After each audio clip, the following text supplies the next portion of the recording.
Welcome to Every Coach Needs a Coach, the podcast for coaches of all sports and all age groups to learn from coaches and people they may otherwise never have the chance to meet. Today, with See One, Do One, Teach One, we're continuing with our discussion of decision making.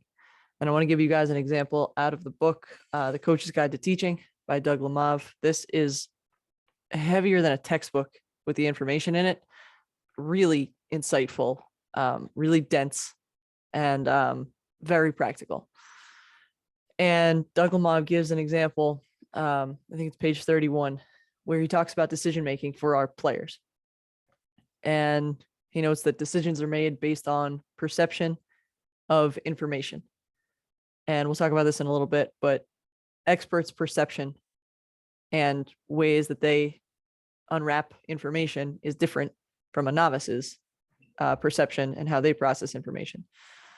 So he makes note of a study that was done where people were looking at a picture, right? There was different people in the picture. It was a painting, and they tracked the people's eye movements, right? They tracked the lookers' eye movements, and they noticed that what we see gives us cues. So people were asked to guess the ages of the people in the picture. And when they did that, they noticed that the eyes tracked and scrutinized people's faces. And then they asked to look at how wealthy do you think the subject in the painting is? And immediately the focus turned into their clothes and, their jewelry and that kind of stuff.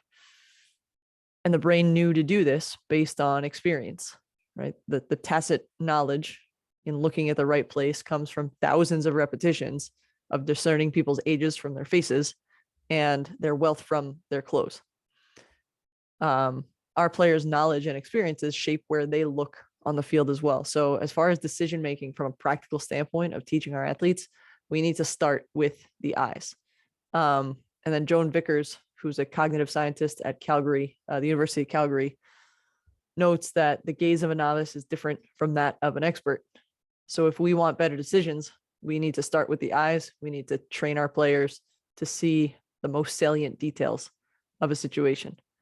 I would be curious to see where Greg Popovich's eyes are during a basketball game, or where Messi's eyes are when he's beating a defender or as he's starting an attack. If we can start paying attention to the important details as players and as coaches and learn to focus on what actually matters, what makes those details important, as far as information and perception go, we can hone our skill and we can improve it dramatically.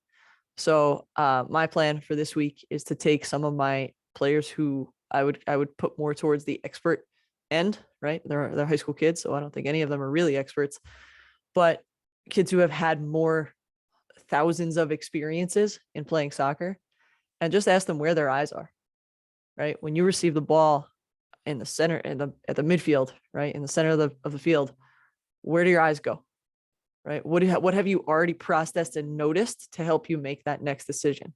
Because the next best thing to gaining that experience for yourself is we can watch players and we can watch players' eyes and we can watch players' body movements to gain that experience kind of secondhand.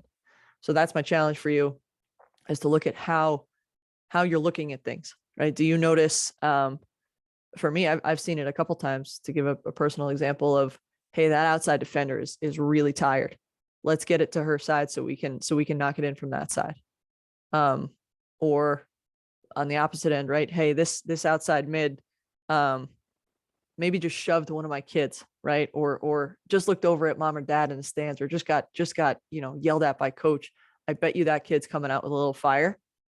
I'll tell my inside defender, right, or whoever's guarding that kid, keep an eye out. Right? I like to use the phrase "stay in her pocket," right? Just stay in her pocket, just hang out. And I'm by no means am I an expert, but I can kind of tailor what the story from Coach's Guide to Teaching was, to say, hey, I've seen other coaches do that. I've picked up on it and I've started to do it too. And it's been an advantage for me and for my teams.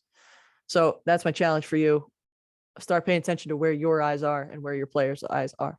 I appreciate you. Thank you for spending some time with me. Keep getting better every day.